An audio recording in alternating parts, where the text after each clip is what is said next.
Hey, what's up? I almost fell off my chair just now. I just thought you guys should know. Just thought you should know. I'm okay. Everything's all right. Today, I want to talk about soy, and I want to make a conscious effort not to say and So, it's so hard. It's really, really hard for me. But I keep listening to Justin Trudeau speak, and the amount of ums that he says in a sentence is so distracting that it's really inspired me. I've watched my own videos and I know I do that. I'm so sorry. I apologize. I'm well aware of it. I'm trying. So this is my way of going through rehab here. Just give me a hard time. I'm really trying. It's really, really tough not to say it. So hopefully I don't disappoint you too much. But, just give me a little bit of slack as I work through this huge problem of mine.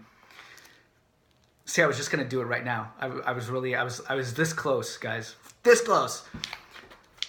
I wanted to share with you a topic that a lot of people talk about, I think. It's a really popular, so soy. Soy is a huge, huge topic. It's everywhere. Soy is absolutely everywhere.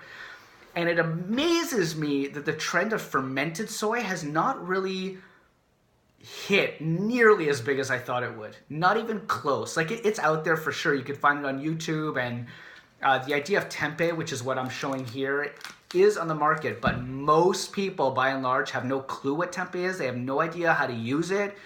If you just take it out of the package and use it, it tastes nasty. So why would you even want to? Nobody knows why people are using soy. It's this constant question of whether soy is good or bad for you. So I wanted to clear up that issue today, quick. Soy is actually not good for you, period. It's just not. It's not good for you. Here's where it might be somewhat good for you, though, and here's where I think the trend really caught on and where it did have merit. The North American diet, sort of, this fried food, stereotypical North American diet, burgers and fries, fried food, processed food, fast food diet, right? That a lot of people are on, and that sort of North Americans and the first world nations were, and actually still by and large are on. So, high cholesterol, heart disease, heart disease really is the big issue. And so when soy first came out as sort of a plant-based protein, not an animal protein, this really caught on as sort of a way for people to have some sort of like meat alternative that doesn't contain the fat, that doesn't contain the cholesterol. And so by consuming a little bit of soy, you can avoid highly oxidized, overly heated, saturated fat from the diet. And so actually that makes sense. That has merit. Avoid some of this fried food and instead use some tofu, so you could essentially maybe decrease disease risk. It has merit. It's a good point. Absolutely. The problem, there's two problems though with soy. Number one, we in North America for sure, I don't know about Europe, but here in North America, as soon as we find one thing that's a little bit good, we go crazy. We just incorporate it into everything we do. And so a little bit of soy is good. Great. We should consume soy every day with everything. We'll put it in vegan burgers, these plant-based burgers. We'll just put soy in everything, and we did. And this is where the problem occurs. And this is where I think increased awareness on soy and the negative implications of eating too much soy are an amazing conversation to have. First of all, I like soy in some things. I like tofu in my miso soup. But if you look at the Japanese, for example, the Japanese culture, when they eat, first of all, they eat really small portions. Okay, this has been documented and written about extensively, actually, especially in the realm of anti-aging. See, there I go with the I really got to try and not do that. In terms of anti-aging, the Japanese population has been studied extensively because of their dietary regime. It's small portions and certain foods they eat, like seaweed and a little bit of soy, and fermented soy in particular. But when you have miso soup, you have these little teeny pieces of of tofu usually. You don't have a ton of it, right? You're not putting it into everything. You're not having it every single day. And you're not eating huge chunks of tofu in stir fries every single day either. People just don't eat that in that culture. Here in North America, we do. We use it as a meat substitute. So instead of having like a steak, a beef steak or a chicken breast or pork chops, we will typically fall in the habit of consuming that same amount, that same portion size in tofu. So we'll have a thing like this, cut up into a few pieces, season it, and stir-fried and eat that as a meal. That's no. Don't do that. It's not good at all. It is a protein source. Part of the problem is genetic modification, and I won't label all genetically modified foods as being bad. There's a great movie called Genetic Roulette, by the way, if you want to watch that. That's a documentary, Genetic Roulette by Jeffrey Bland. It really explains, especially with respect to corn, BT toxic corn. If you speak to a lot of the researchers, they say there's nothing wrong. They could eat this BT toxin corn till the cows come home, and it's a great thing. It's like the greatest thing since sliced cheese. But this movie says otherwise. So I encourage you to watch it.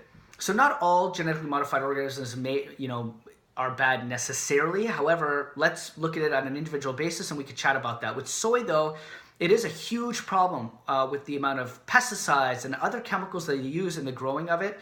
Now, you could find organic, non-GMO, project verified soy. Okay, that's good. The other thing to consider, though, is that soy in large amounts are not good for you. They have compounds called isoflavones, genistein and daistin in particular. There's a lot of controversy. They sort of look and they mimic estrogen in the body. They're not estrogen, but they're called phytoestrogens. Phytoestrogens are estrogen-like compounds from plants. And in some cases, they can be really good and health-promoting, and in other cases, not so much. And soy is a huge controversy.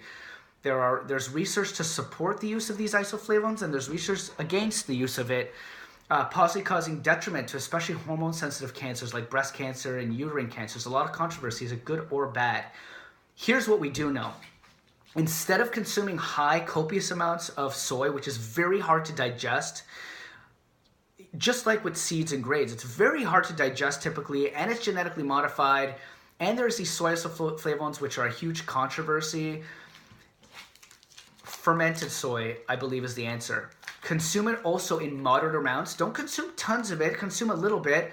What happens is when you ferment the soy, just like with bread, it makes it a lot easier to digest. You don't get the problems. A lot of people have severe problems when they eat soy, and they don't even know it because soy is in everything. Soy is in foods that you might not even know. You might not even know it's in there, and you're consuming it. It's in a lot of packaged goods. So be aware of what might contain soy. A lot of supplements contain soy too, by the way, or soy byproducts. And so that could be a huge problem for people. It can cause sensitivities and all sorts of problems. Fermented soy, what happens is you're sort of the bacteria sort of pre-digest the soy. It digests a lot of these compounds. It releases a lot of the enzymes.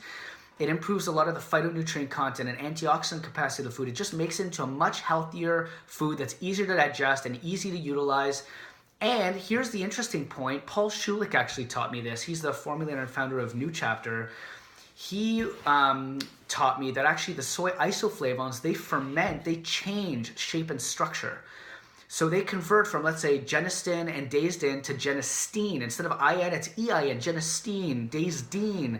So the structure and the function of these isoflavones actually change for the better. And most of the positive research on soy you will find is not from soy, like tofu. It's actually from fermented soy, like tempeh, natto. Okay, now one of the greatest problems with tempeh is that people have no idea how to use it. And so for that, I'm not the expert. Look on YouTube for recipes on how to use tempeh, and you'll find amazing ones out there. I had a patient of mine who said he was vegan, and he loved tempeh on the barbecue, and he gave me a huge tip about marinating. So you want to be looking at ways to marinate tempeh, and then you barbecue it the way you, let's say, would meat. And be careful not to burn it. Don't scorch the tempeh because that's bad for you too, like with anything. But marinating is key. I hope that helps. I hope that added value. If it added value whatsoever, please give me the thumbs up and subscribe. Hit the subscribe button, and you'll be notified on more videos. If you have a suggestion for a video or you have a health question, any health question whatsoever, I'll do my best to answer it in the best way I can. Robert@lifelongwell.ca. Robert Horovitz on Instagram, @lifelongwell on Twitter, and stay tuned. I look forward to sharing more with you. Have a wonderful day out there.